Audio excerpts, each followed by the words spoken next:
morning, good afternoon, good evening, Fabulites. This is Angela, and I have got questions for you. What opens with cameras on number 1, number 2, and number 3, and number 1 being seen and watched, and he's up? And what closes with no cameras on number 1, but he's down, maybe out. Is he out for the count? If you guess This Is Us, Season 2, Episode 8, Number 1, you're correct. I'm Angela. The channel is Be Fabulous You. Thank you so much for clicking on the video. Welcome back, and also for sticking around to see how we get from opening to closing.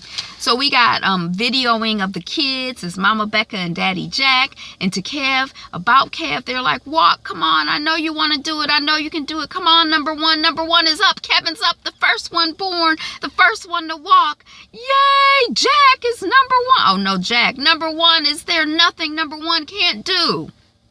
That's Daddy Jack saying when he's a baby.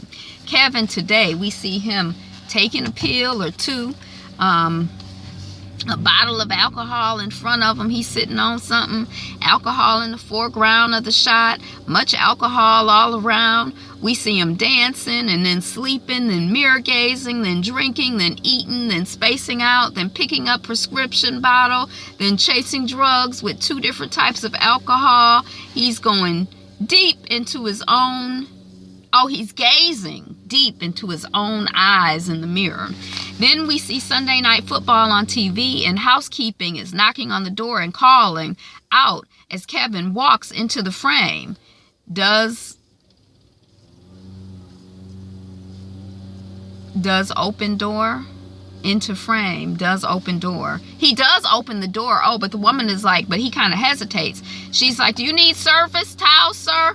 And she's like, you know, your do not disturb sign has been up all week. And Kevin is like, yet you are disturbing me. Ha ha ha, I'm just joking. But since you're here, you know, go ahead, refill all the alcohol. And she's like, you want me to change the sheets? He's like, sure, whatever. Then Kevin's phone rings, and it's Kelly from McKinley High. That's his high school, his alma mater, and they're confirming, she's confirming Miss Kelly, young Miss Kelly, tomorrow's alumni honors ceremony, which is tomorrow, the 20th, not in 2 weeks. The 20th is tomorrow, not 2 weeks, Kev. And housekeeping Martina encourages him to go, get out, leave this room. He like, should I go? She like, is it out of this room? Yeah, you should go. And then we see high school Kev. He's looking at a college application. We see high school Kate. I don't know quite what she's doing. We see high school Randall. He has a Harvard application in front of him, and Pac-Man on his computer screen. And then we see that the fuse goes out, or the circuit breaker, and Jack fixes it. And we find out that a coach will be arriving to court Kev any second. And the parents are excited, and Kev is not impressed. You think we can like move Dad's AA stuff? He's like, what's this AA work doing on the table? And I'm like, yay, Jack is doing the work. Go ahead, Jack. And then Kev is like, you know, he's not excited. He's like, it's just Pitt. They live in Pittsburgh, I realized on this episode. So it's like, I guess University of Pittsburgh is not a big school to him. And then Kev arrives at Pittsburgh Airport. This one I realized Pittsburgh was home. With, you know, a couple of fans see him and come up to him, and he's taking drugs. And then, you know, he's in the cab, and he's taking drugs, and he takes a detour to where the old house used to be. He sees the burnt house, and he sees him and his siblings, and at Aloe, I don't know what that is. He sees him and his siblings, you know, long ago, and Daddy Jack, and he caresses the pendant hanging around his neck, and he's lost in his memories. Then the man who lived in the house that's been built there since their house burnt down comes out, and he's like, hey, can I help you? And Kev is like, oh no, and he gets in the car and goes away. And then we see Mama Becca fussing at Teen Kate. Can you clean up your dog's pee anywhere else? A college coach will be sitting on that couch. And I'm trying to figure out, what is she doing? She got the dog over on its back, and she's patting its wee-wee with the towel. Like, is that how the dog pees? I don't know what kind of dog, what kind of situation they got going with this dog. And then we see Kevin dressing, and they done told him 2 or 3 times, please put on a pants with a zipper and a shirt that buttons up. He got on sweatpants and his girlfriend's crop top, athletic crop top. And then we see Kev arriving at his high school bottom-upping battle of the drugs. Oh, he's bottle-upping, you know, like bottoms up his bottle of drugs. But I think if it's anything in there, it might just be 1 or 2 pills. So he don't have any more drugs for today, I guess. I don't really know how that works. But he's at the bottom of his pills. And he thinks he sees his high school sweetheart, his wife, his current girlfriend that he kind of broke up with the last show, Sophie. But it's Kelly who's his high school hostess. And Kevin is going, she's like, you know, do you want to go to the greenhouse? And, you know, or green room. We set up a green room for you. We know that's lame. You're used to real things. He's like, no, I'm just going to walk the halls. I'm good. He's early, which is good. He's going to walk the halls for a bit. And then Kelly asked about his beard. And the fans in the airport had asked him about his beard. Are you growing your beard out for a movie? No, he's growing his beard out because he's not taking care of his personal hygiene. If that's part of his regular routine, he's off of his regular routine. And then we see him in the hallway, and Kevin is back in his high school as a star baller. So it's like he's walking down the way as an adult, and then he becomes this teenager. And then we're in the high school, and we see Kev and Jack and Becca and Coach. Oh no, we see high school Kev. This is at the house with Jack and Becca and Coach Waltry in the living room, and the coach is selling why Kev should come to his college, and Kev is letting Coach know that Kev is not impressed with the coach's school, and Kev is being, you know, he's being a bit arrogant and rude. He's being a bit arrogant and rude. He's above all of this. Then we see a 37-year-old Kev, and he encounters a display in his high school of him, Kev, as a star quarterback when he was in high school, you know. It's like he's in his old high school, and they've made a display of him 20 years ago when he was a kid. We see Mama and Daddy and Kevin Pearson right after the coach leaves, and Jack is like, get on my sight, and the boy goes to leave, and then he's like, stay right here. That man came to our house. He takes time out of his schedule to offer you, a C student, a full ride scholarship. And Kev is like, and you're lucky to get it. And Kev is like, it's not luck, it's talent, and I could do better, because he thinks he's going to Notre Dame. He's going to be the next Gretzky, you know, he's going to be the next big thing, or the next biggest thing, or the biggest thing ever. And then and his father is like, you know, oh, I could do better. You know, the little boy Kevin is like, oh, I could do better. And his father is like, I want you to write an apology letter to him, because you, and then the little boy is like, oh, you want me to write an apology letter to him because you have been apologizing to the world through your 12 steps, with his little attitude. Then we see 37-year-old Kevin, and he has made it to the honoree reception at his old high school, and he asked, they're like, we got white wine, we got red wine, we got water, what you want? He like, I'll take a red wine. And the person goes off. Then he's approached by one of his old classmates who he doesn't remember, and her name is Charlotte. She's a plastic surgeon now, and she's telling him she had a big crush on him in high school, and she remembers how Kev and Kate were inseparable, and she heard that he and Sophie had divorced. And Kev is like, yes, but we got back together, and I just screwed it up again. And the doc is kind of like notices the comment, but and she also notices, like, when Kev's wine, when the person who went off to get his wine comes to get wine, he had, meanwhile, Doc Charlotte had offered him her wine, and he was drinking her wine. And when his wine came, instead of giving her back his wine, or giving her back her wine, or giving her his wine, he took her wine and poured it into his wine. Like, he couldn't get enough wine. He's a wino. He ain't care nothing about her not having her wine or whatever. He was just so in need of the alcohol that he didn't really care. And then so she kind of notices that too, and I'm thinking, oh, she's gonna see this is a man who's in pain. She's a doctor. She gonna see he's addicted. She gonna help him. That's what I'm thinking. This is gonna be one of his saviors. This is gonna be an angel. Yeah, that's what I was thinking. And then, you know, the person who went off to get the wine for Kev and brought it back, she's like, oh, someone is a little nervous about their speech. And Kev is like, I gotta give a speech. He didn't even know he had to give a speech. Then we cut to the stage of, speaking of speeches, we cut to the stage of McKinley High School, and they're flying a banner of Honored Alum Awards 2017, and there's a woman introducing Coach Collins, who's coming out of retirement, to introduce Kev, and the crowd goes wild, especially the jocks. And then the coach is like, I coached him for 4 years, well, 3.5. He had natural talent, he had confidence, he had charisma, he caught some tough breaks, you know, he hurt his leg, and then his dad died, and the coach and then as he's speaking, in Kevin's mind, the coach transforms into Daddy Jack. And he's like, Kevin is a living, breathing example of strength. This kid is tough as hell. And then we see back to the real life coach, and he's like, you know,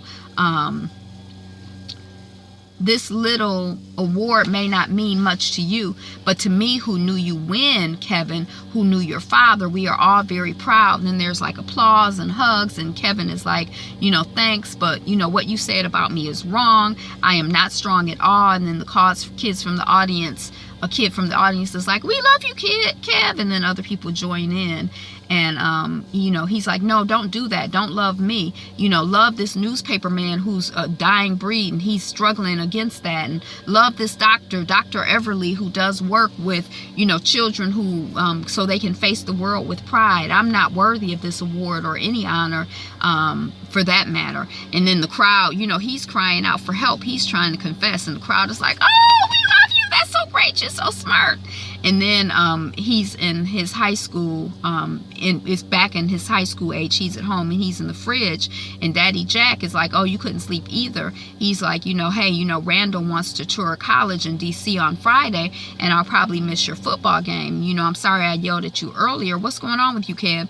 And Kev is basically like, nothing. You know how teenagers are. And then we see Kev writing an apology letter, and he goes back upstairs, and he overhears Jack on the phone with an AA person. And you know, Jack is like, you know, it's really steep tonight. Yeah, I done said the serenity prayer about 100 times. Okay, I'm gonna do it again. You know. And then we see Jack fondling the pendant around his neck, and then getting on his knees, and Kevin is watching too. He gets on his knees and says the serenity prayer out loud. And then we see Jack and Randall and Kate and Becca in the foyer, and Randall and Jack are going to the college visit.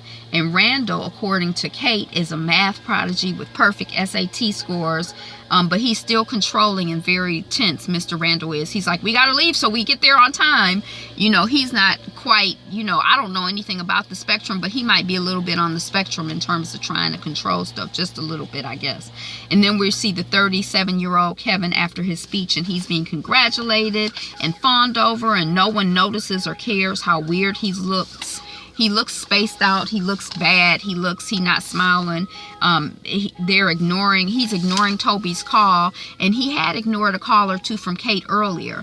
Then he's signing autographs and being in selfies, and he's being seen and watched by Dr. Everly. And she's like, you want to take a walk?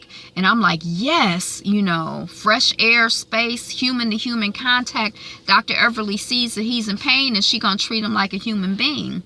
And then Kevin is like, you know, hey, you know, my football jersey number was number 1. You know, I was branded number 1 at birth. I was the firstborn. I was the first picked on a sports team, blah, blah, blah, blah, blah. And then Kevin, you know, he's like, nobody would notice me. All they notice is my jersey.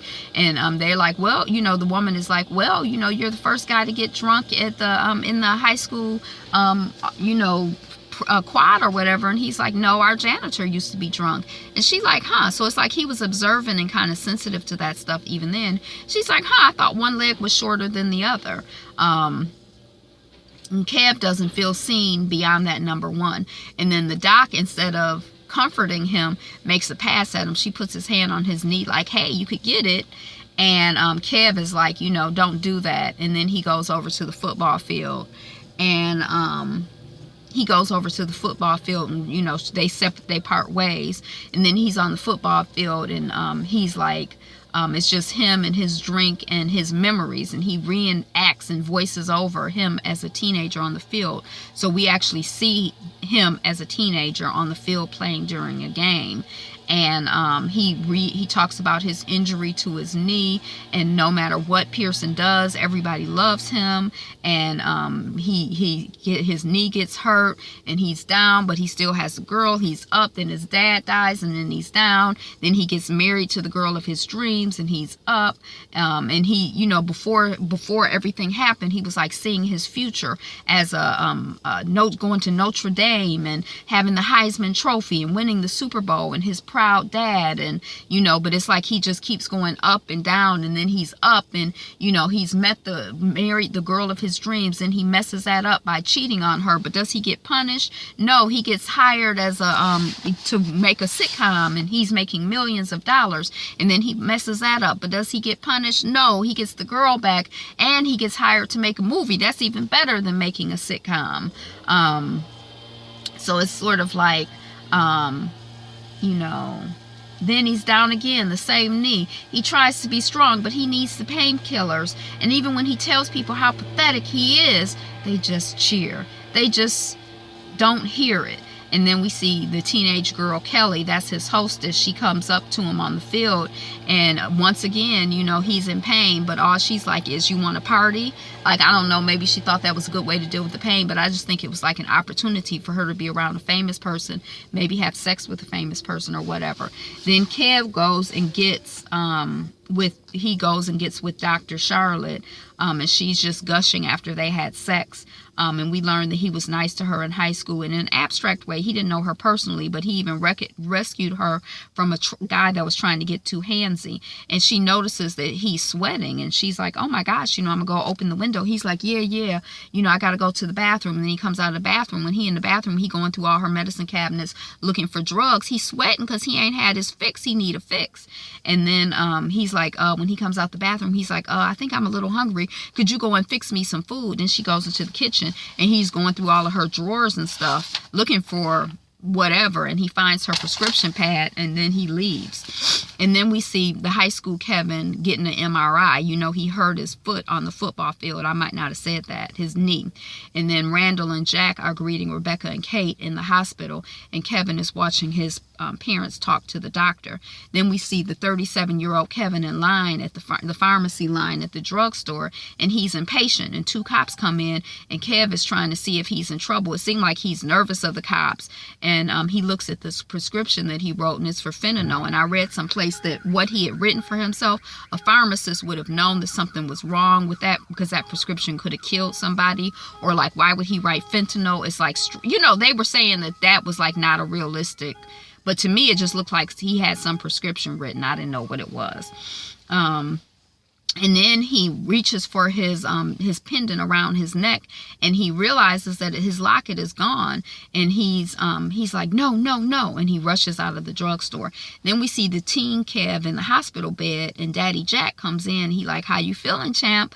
You know, and Kev is like, just tell me the news. How long am I going to be out? And he like, you know, the doc doesn't think that you're going to be able to play again. And Kevin is like, no, I'll play again. Maybe not for Notre Dame, but Pitt. I mean, I wrote that nice apology letter to Coach Waltree, like you said, you know, sorry, I've been awful to you, Dad. And Jack is like, you know, I would take this on for you if I could, but I want you to know, you know, you have a talent for football, but I know it's not your only talent.